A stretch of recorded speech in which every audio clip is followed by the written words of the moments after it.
नमस्कार दोस्तों, स्वागत है आज के मुख्य समाचारों की वीडियो में। जी हां दोस्तों, यहां पर आपको देखने को मिलेगी सुबह से लेकर शाम तक की सारी के सारी बड़ी खबरें, मुख्य समाचार, ब्रेकिंग न्यूज अपडेट के रूप में। तो दोस्तों आपसे रिक्वेस्ट है इस वीडियो को ज़्यादा से ज़्यादा लाइक और शेयर करें। तो दोस्तों सीधे चलते हैं आज की पहली बड़ी खबर की ओर। किसानों से बातचीत का फॉर्मूला तैयार, नहीं रद्द होंगे नए कृषि कानून। जी हां दोस्तों, आंदोलन कर रहे किसानों और केंद्र सरकार के बीच नए कृषि कानूनों पर अगले दौर की बातचीत आज तय होगी। इससे पहले किसानों के मसले पर गृह मंत्री अमित शाह के आवास पर ग्रुप ऑफ मिनिस्टर्स की बैठक हुई। ग्रुप ऑफ मिनिस्टर्स की बैठक लगभग 2 घंटे तक चली। इस बैठक में केंद्रीय कृषि मंत्री नरेंद्र सिंह तोमर, केंद्रीय रेल मंत्री पीयूष गोयल, केंद्रीय वित्त मंत्री निर्मला सीतारमण, कैबिनेट सेक्रेटरी राजीव गौबा सहित गृह मंत्रालय और कृषि मंत्रालय के दूसरे अधिकारी मौजूद थे।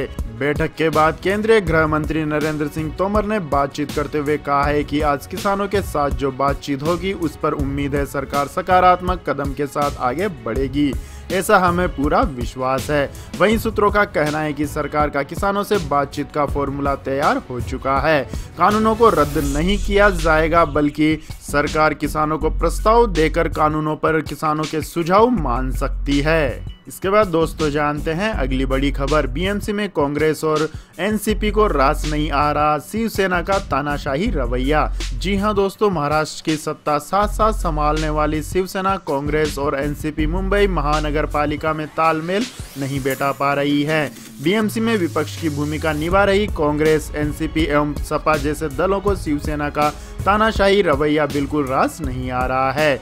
मंगलवार को विपक्षी दलों ने बीएमसी को मुख्यमंत्री के आधिकारिक निवास वर्षा से चलाए जाने का आरोप लगाया है और कहा है कि मुख्यमंत्री के बंगले पर ही बीएमसी आयुक्त का एक स्थायी कार्यालय बना देना चाहिए। इसके बाद दोस्तों जानते हैं अगली बड़ी खबर। किसान कर्ज माफी पर गहलोत सरकार ने केंद्र के खाते में डाली गेंद, पीएम मोदी ने साधा था निशाना। जी हां दोस्तों, राजस्थान के मुख्यमंत्री अशोक गहलोत ने किसान कर्ज माफी पर केंद्र के खाते में गेंद डाल दी है। मुख्यमंत्री ने प्रधानमंत्री नरेंद्र मोदी को चिट्ठी लिखकर राष्ट्रीयकृत वाणिज्यिक और भूमि विकास बैंकों से किसानों के बकाया ऋणों को माफ करने की मांग की है। सीएम ने पत्र में लिखा है कि पिछले दिनों एक आरटीआई से पता चला है कि मोदी सरकार के पहले कार्यकाल में कुल 7.95 लाख करोड़ रुपए के उद्योगपतियों के कर्ज राइट ऑफ हुए हैं, लेकिन मोदी सरकार ने किसानों के लिए कोई कर्ज माफी नहीं की है। इसके बाद दोस्तों रुक करते हैं अगली खबर का। ममता बनर्जी ने बीजेपी पर कसा तंज, वे नहीं समझते बंगालियों की संस्कृति।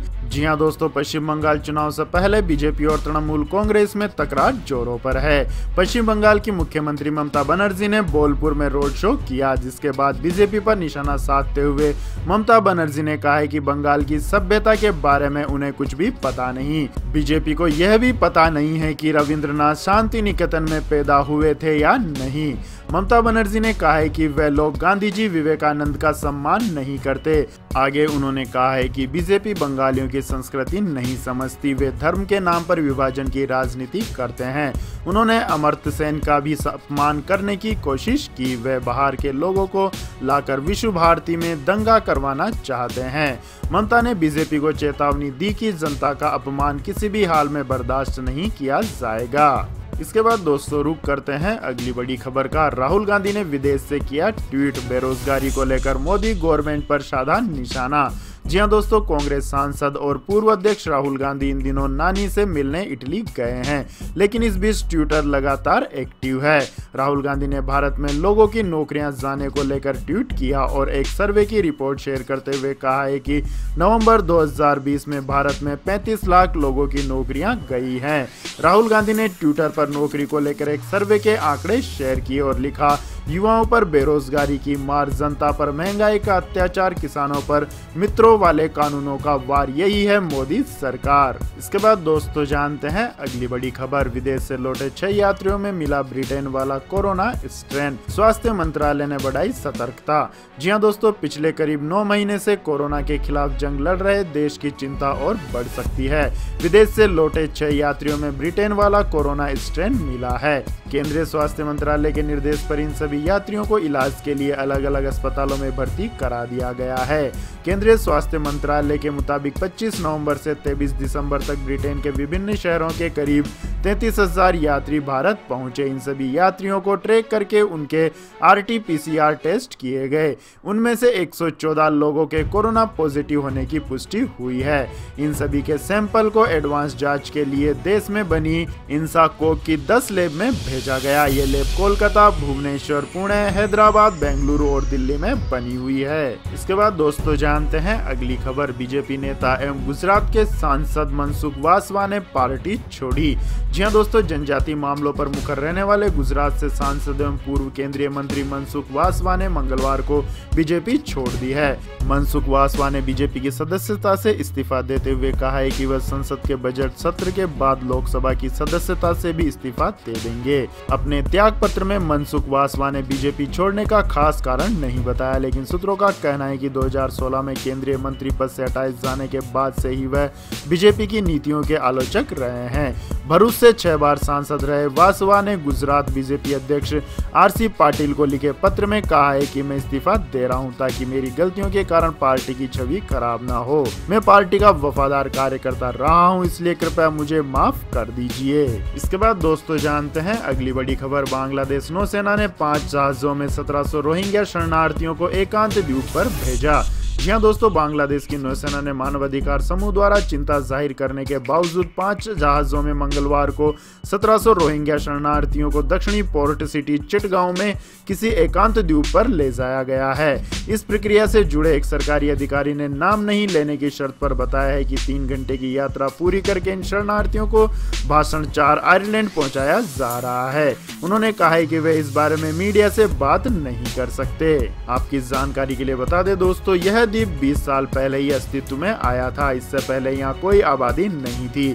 यहाँ मानसून की बारिश प्रचुर मात्रा में होती है, जिसके चलते यह जलमग्न रहता है। लेकिन अब बांग्लादेश की नौसेना द्वारा $112 मिलियन से अधिक की लागत से बाढ़ सुरक्षा, तटबंध, घर, अस्पताल और मस्जिद बनाए गए हैं। इसके बाद दोस्तों जानते हैं अगली खबर। केंद्रीय मंत्री हरदीप सिंह पुरी ने कहा, ब्रिटेन से आने वाली उड़ानों पर बढ़ाई जा सकती है रोक। जी हां दोस्तों, नागरिक उड्डयन मंत्री हरदीप सिंह पुरी ने मंगलवार को कहा है कि कोरोना वायरस के नए स्ट्रेन के प्रसार की रोकथाम के लिए ब्रिटेन से आने वाली उड़ानों पर रोक बढ़ाई जा सकती है। मंत्रालय ने पिछले सप्ताह दोनों देशों के 23 से 31 दिसंबर तक विमान सेवा पर रोक लगा दी थी। हरदीप सिंह पुरी ने मंगलवार को यहाँ एक प्रेस कॉन्फ्रेंस में कहा है कि भारत ब्रिटेन के बीच विमान सेवाओं पर कुछ और दिन रोक बढ़ाने के आसार हैं। इसके बाद दोस्तों जानते हैं अगली बड़ी खबर। स्कूली बच्चों के मिड डे मील पर केंद्र सख्त। गड़बड़ी की शिकायतें मिलने के बाद राज्यों से मांगा वितरण का पूरा ब्यौरा। जी हां दोस्तों, कोरोना संक्रमण के खतरे के चलते स्कूल भले ही बंद हैं, लेकिन केंद्र सरकार स्कूलों में पढ़ने वाले बच्चों के हिस्से का मिड डे मील उन तक पहुंचाने के लिए पूरी ताकत से जुटी है।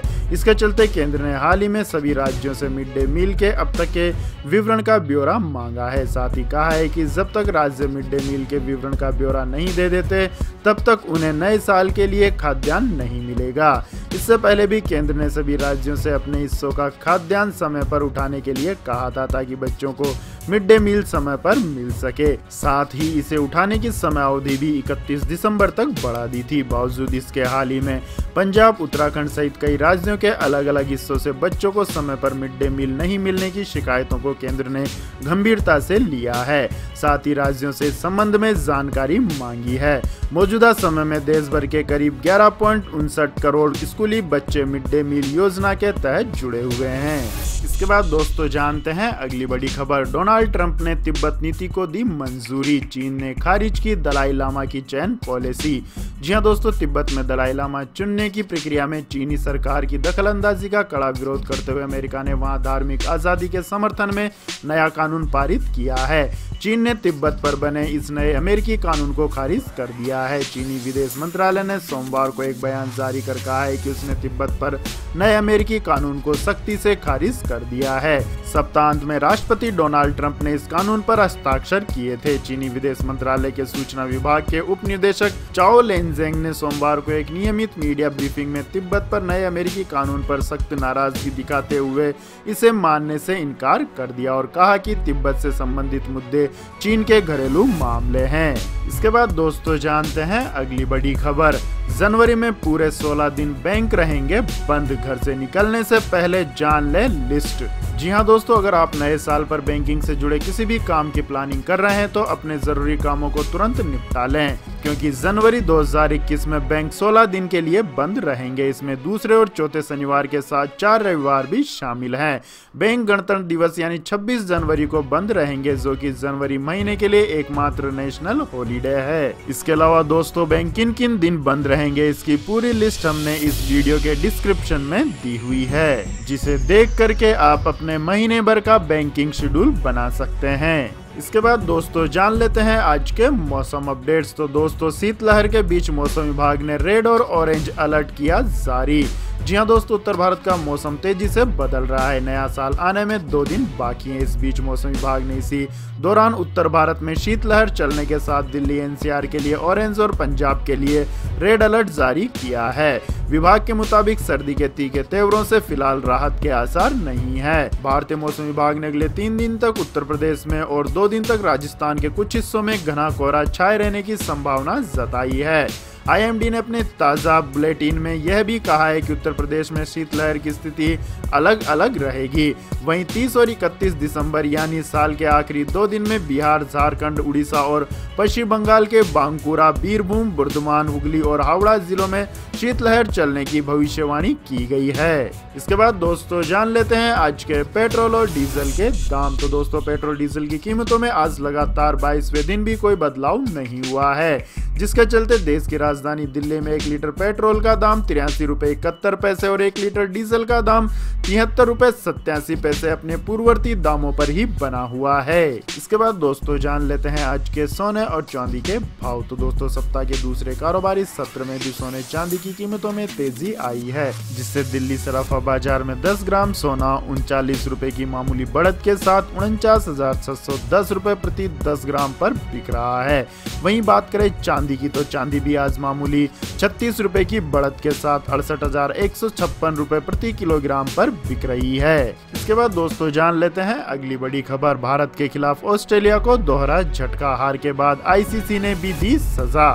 जी हां दोस्तों, ऑस्ट्रेलिया क्रिकेट टीम पर भारत के खिलाफ दूसरे टेस्ट के चौथे दिन धीमी ओवर गति के लिए मैच फीस का 40% जुर्माना लगाया गया है। साथ ही अंतर्राष्ट्रीय क्रिकेट परिषद की विश्व टेस्ट चैंपियनशिप में उसके 4 अंक काटे गए। ICC match referee David Boon ने पाया है कि ऑस्ट्रेलियाई टीम ने निर्धारित समय में 2 ओवर कम फेंके, जिसके बाद टीम पेन की टीम को यह सजा सुनाई गई। और आपकी जानकारी के लिए बता दें दोस्तों, भारत ने दूसरा टेस्ट 8 विकेट से ऑस्ट्रेलिया से जीता है और टेस्ट सीरीज में 1-1 की बराबरी कर ली है। तो यह थी दोस्तों आज की सभी महत्वपूर्ण बड़ी खबरें। और दोस्तों बारी आती है आज के माइंड क्विज क्वेश्चन की, जिसका जवाब देकर आप बन सकते हैं एक शानदार उपहार के विजेता। तो दोस्तों आज का सवाल है, चांद की सतह पर उतरने वाला पहला भारतीय व्यक्ति कौन था? जी हाँ दोस्तों, अगर आपको इस सवाल का जवाब आता है तो तुरंत कमेंट सेक्शन में लिख दीजिए।